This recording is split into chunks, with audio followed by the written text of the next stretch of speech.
Olá pessoal, hoje nós vamos dar continuidade ao estudo da disciplina de eletricidade com um novo assunto, um novo tópico, que é variação da resistência elétrica com a temperatura.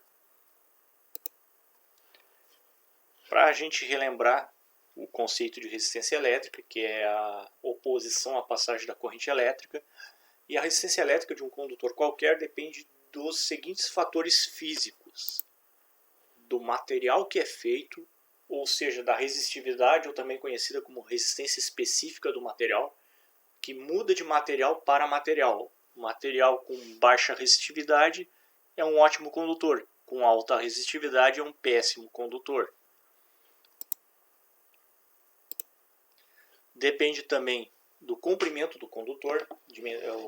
O comprimento, quanto mais longo o condutor, maior a resistência, quanto mais curto o condutor, menor a resistência. E depende também da seção transversal desse condutor, ou seja, da área dele. Então, quanto maior a área, menor a resistência, quanto menor a área, maior a resistência. Então, é inversamente proporcional à área.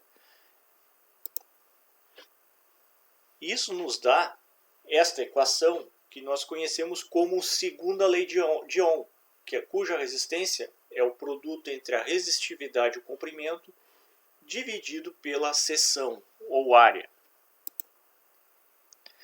Mas os condutores também sofrem alteração da resistência elétrica em função da variação de temperatura, ou seja, com a mudança da temperatura, a mudança também no valor da resistência. Para terem ideia, aquelas tabelas nas quais nós consultamos as resistividades dos materiais, elas estão dadas a temperatura de 20 graus, ou seja, temperatura ambiente, considerando então como padrão 20 graus Celsius. A partir das mudanças de temperatura, teremos mudanças no valor da resistividade, consequentemente no valor da resistência também. Em tese, a resistência de um material sofre aumento linear, mas isso depende do material, tá? Em geral, os metais têm este comportamento.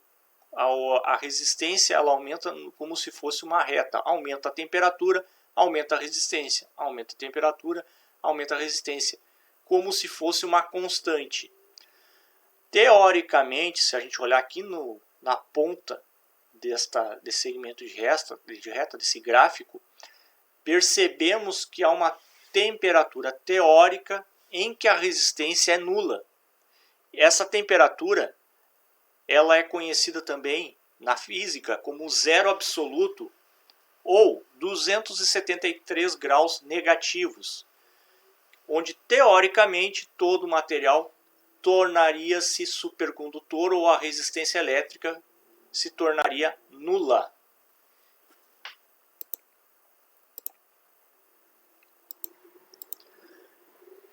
Então, em geral, os materiais apresentam aumento positivo da resistência com o aumento da temperatura.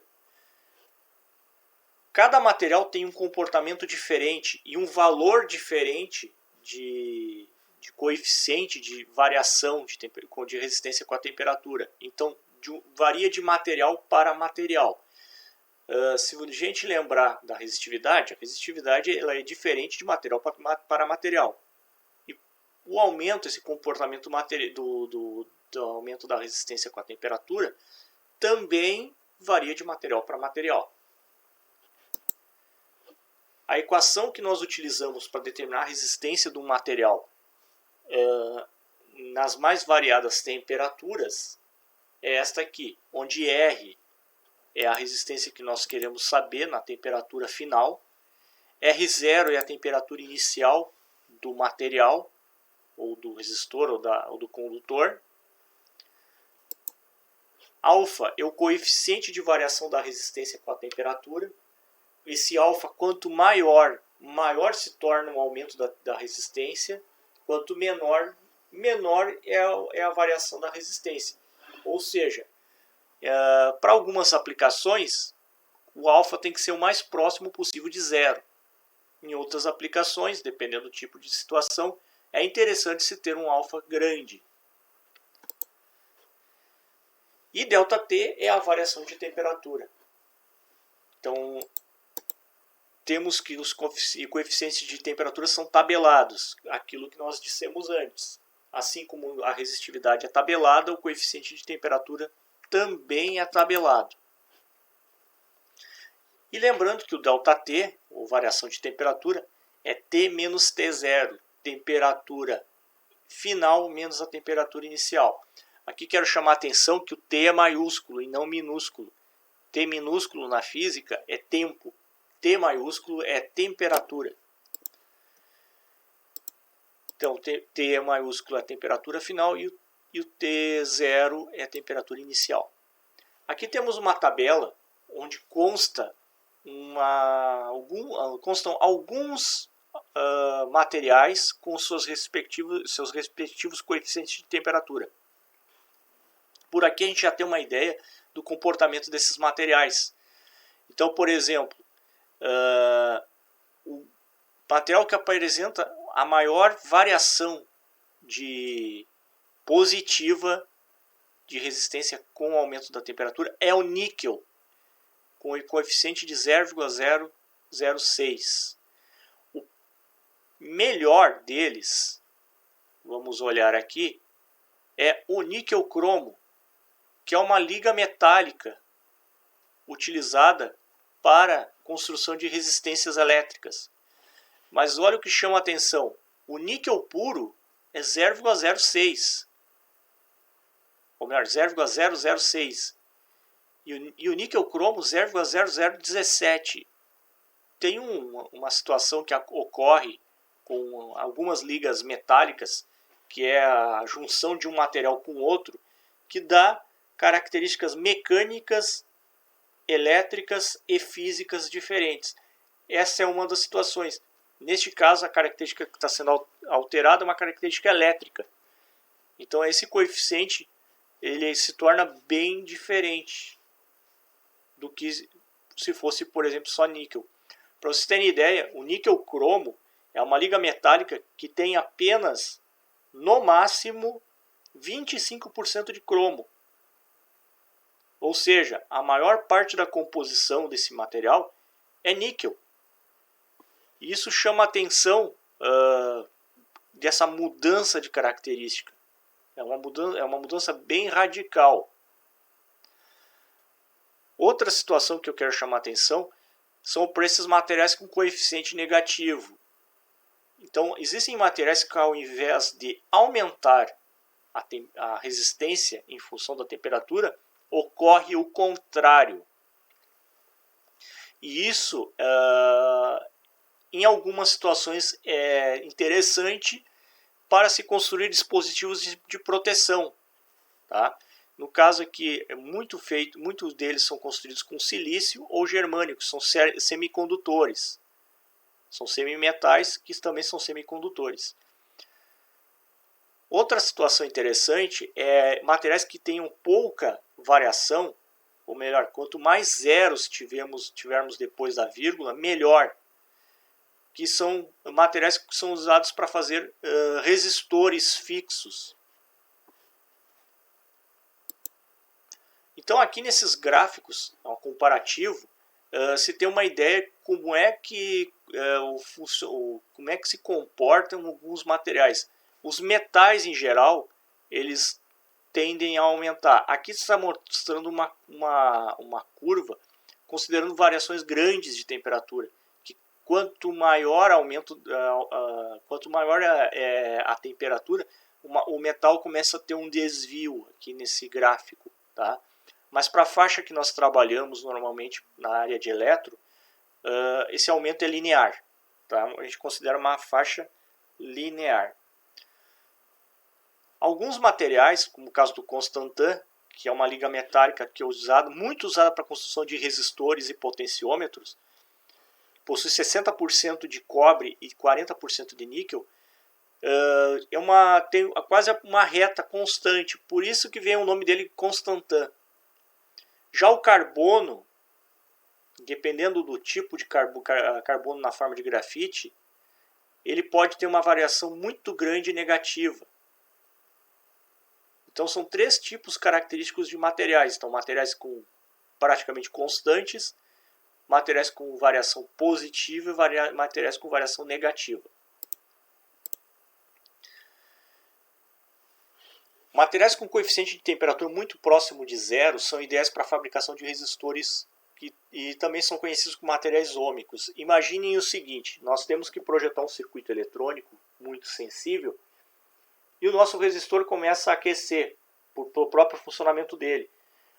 E daqui a pouco o resistor que era para ser de 10 ohms ou de 100 ohms, era para ser de 100 ohms, deixa de ser de 100 ohms, daqui a pouco está 120, 130, 140 ohms.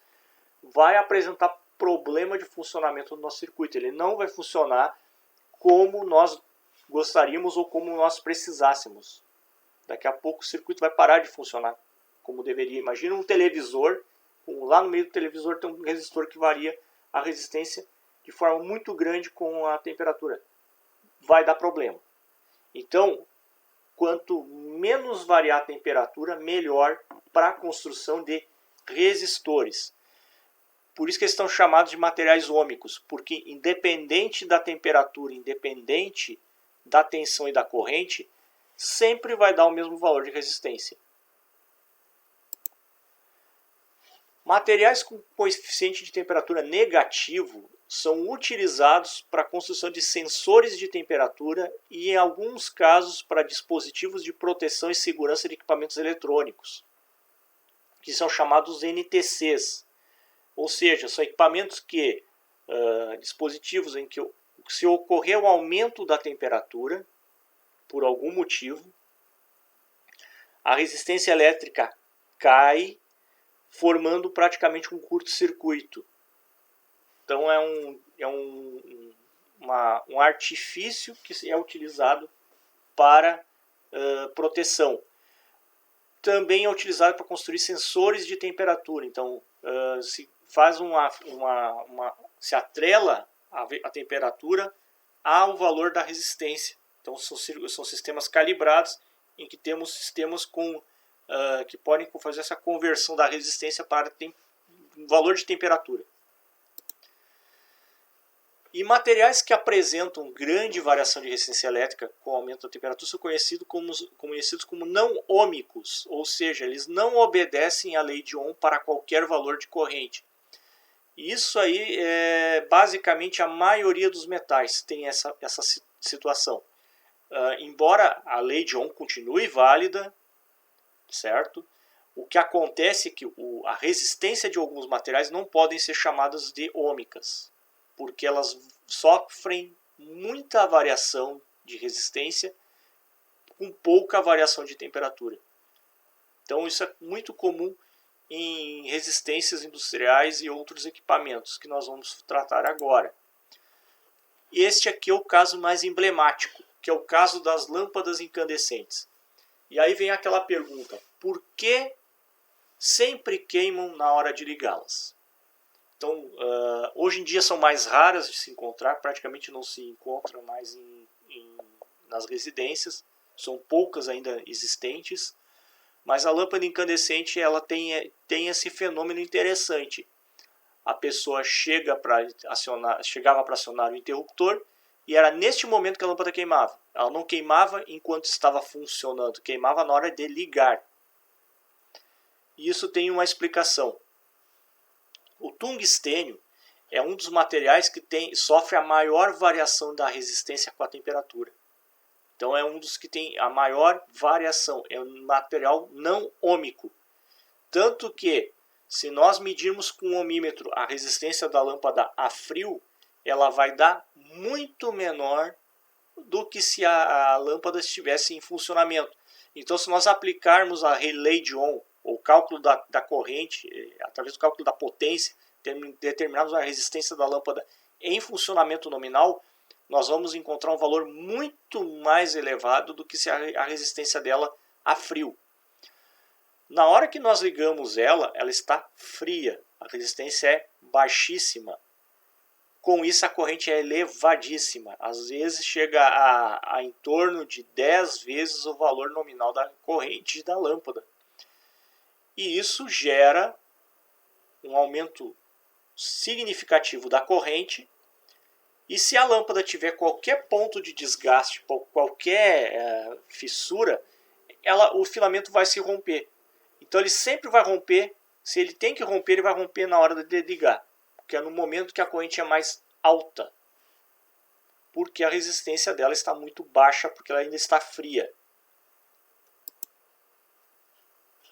Outra situação que nós temos, que é na aplicação prática, que nas instalações elétricas nós temos que levar em consideração o número de condutores elétricos agrupados, porque há aquecimento mútuo e isso reduz a capacidade de condução de corrente elétrica. Claro, aqui também temos que levar em consideração as correntes que circulam em cada circuito. Então, a corrente e o número de condutores interferem na temperatura interna do eletroduto ou da linha elétrica, e isso também interfere na resistência dos condutores. Então a capacidade de condução dos condutores diminui. Então existe uma parte específica da área de eletrotécnica e de engenharia elétrica, que é dimensionamento de condutores, levando em consideração as correntes e os agrupamentos de condutores. Então é um erro que muitos técnicos ou muitos instaladores elétricos cometem, é fazer a instalação elétrica sem verificar o agrupamento de condutores. E isso muitas pessoas não têm nem conhecimento, e é uma área de atuação de suma importância do técnico em eletrotécnica. E existem normas para isso e tabelas dos fabricantes de condutores. Então vamos ver alguns exemplos de resolução de problemas utilizando, tratando, né, desse tema, variação da resistência elétrica com aumento da temperatura.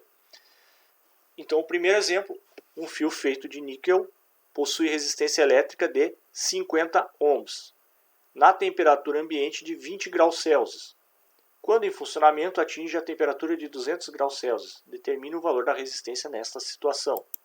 Então temos como dados resistência inicial de 50 ohms, temperatura inicial de 20 graus Celsius, temperatura final de 250 graus, e lá naquela tabela que nós mostramos antes, a gente verifica que o coeficiente alfa do níquel é de 0,006 graus Celsius na menos 1. E temos que determinar o ΔT, a variação de temperatura, temperatura final menos inicial. Então vamos ter 250 menos 20, isso nos dá um ΔT de 230 graus. Substituímos na equação do cálculo da resistência em função da temperatura, 50 vezes 1 mais, abre parênteses, temos aqui, pessoal, é interessante colocar mais um parênteses para fazermos o cálculo, tá? Para separar essa parte da multiplicação, 0,006 vezes 230, que faltou fechar o parênteses, né? Isso vai nos dar uma resistência de 119 ohms, ou seja, assim, a 20 graus era de 50 ohms, a 250 graus, 119 ohms. Vejam que é uma variação muito grande de resistência. O segundo exemplo, um condutor longo de cobre apresenta resistência elétrica de 10 ohms na temperatura de 85 graus. Qual é a resistência na temperatura ambiente? Olhem só, aqui se pede, pessoal, o R0, tá? A gente poderia fazer o ΔT inverso, também daria certo, tá? Mas aqui é mais fácil fazer pelo R0. Então a resistência final é de 10 ohms, que é a resistência a 85 graus. Temperatura inicial 20 graus Celsius. Temperatura final de 85. E o coeficiente alfa do cobre 0,00393 graus Celsius na menos 1. O ΔT então é 85 menos 20, que nos dá 65 graus. Substituindo na equação todos os elementos, vamos ter 10 igual a R0, 1 mais 0,00393 vezes 65. Aí o que a gente vai fazer? Vamos isolar o R0, passamos tudo isso aqui para o outro lado. Então já multipliquei aqui isto por 65, somamos e no final vamos obter uma resistência inicial de 7,97 ohms. Vejam bem, pessoal, essas equações aqui elas não são equações difíceis, mas requerem um uso da matemática muito interessante. Então são equações de primeiro grau que vão sempre necessitar mudança de posição dos dados e isolar variáveis, né? Um terceiro exemplo, sabe-se que um resistor feito de carbono possui resistência elétrica de 10 kΩ a temperatura de 25 graus Celsius. A que temperatura ele atingirá a resistência de 9,9 kΩ? Vamos lembrar o seguinte, o carbono, o grafite, ele tem uma variação de resistência com a temperatura negativo. Então, significa que esse material foi aquecido. Então, essa aqui é a temperatura T0, a inicial. E essa aqui é a R0, essa aqui é a R final. Então, esse material aqui ele tem um comportamento um pouco diferente. Então, temos que fazer essa análise antes de começar. Então, o R0 é 10 kΩ, 10.000 ohms. O R, 9,9 kΩ, 9.900 ohms. T0, temperatura inicial de 25 graus. E o alfa, 0,0004 graus Celsius na menos 1, negativo. Então aqui é coeficiente negativo. Então, novamente, esse material vai apresentar então resistência menor com o aumento da temperatura. Então, substituindo na equação os dados que nós temos, né? Aqui vamos fazer uma coisa diferente. Como nós não temos o T final, vamos substituir o ΔT por T menos T0 na equação. Tá? Então, estamos substituindo o T por menos T0 no lugar do ΔT. Então, agora substituímos por uns dados que nós temos. 9.900 igual a 10.000 vezes, abre parênteses, 1 mais. Aqui abrimos parênteses principalmente por causa desse negativo. Tá? 0,0004 vezes T menos 25. Importante, pessoal, aqui é uma multiplicação. Nós temos que resolver primeiro essa multiplicação para depois somar com o que está na frente aqui. Por isso que coloquei de propósito, tá? De propósito esse parênteses aqui, tá? Para poder fazer essa multiplicação aqui do alfa para trás. Então vai ficar o seguinte, ó, vai ficar o 0,0004 negativo vezes T e esse valor vezes o 25. Então aqui vai ficar negativo, positivo com negativo vai ficar negativo. E o 25 vezes esse valor vai dar 0,01, positivo, negativo com negativo dá positivo. Agora somamos então o 1 com o 0,01. Vai ficar 1,001 menos 0,0004T. Aí vamos isolar, multiplicar pelo 10.000, né? Desculpa. Então vai ficar 10.100 menos 4T. Depois temos que agora isolar o 4T. Passamos o 10.100 para o outro lado. Vai sobrar negativo 200 igual a 4T. Invertemos de lado e trocamos de sinal. Os dois, né? Ou melhor, multiplicamos por menos 1. Vai ficar 4T igual a 200. T igual a 200 dividido por 4. Que vai nos dar uma temperatura de 50 graus Celsius. Então, tá aí, pessoal. Então, agora vamos deixar uma lista de exercícios para vocês. E qualquer dúvida é só chamar no Classroom, tá bom? Obrigado, pessoal, pela atenção e bom trabalho.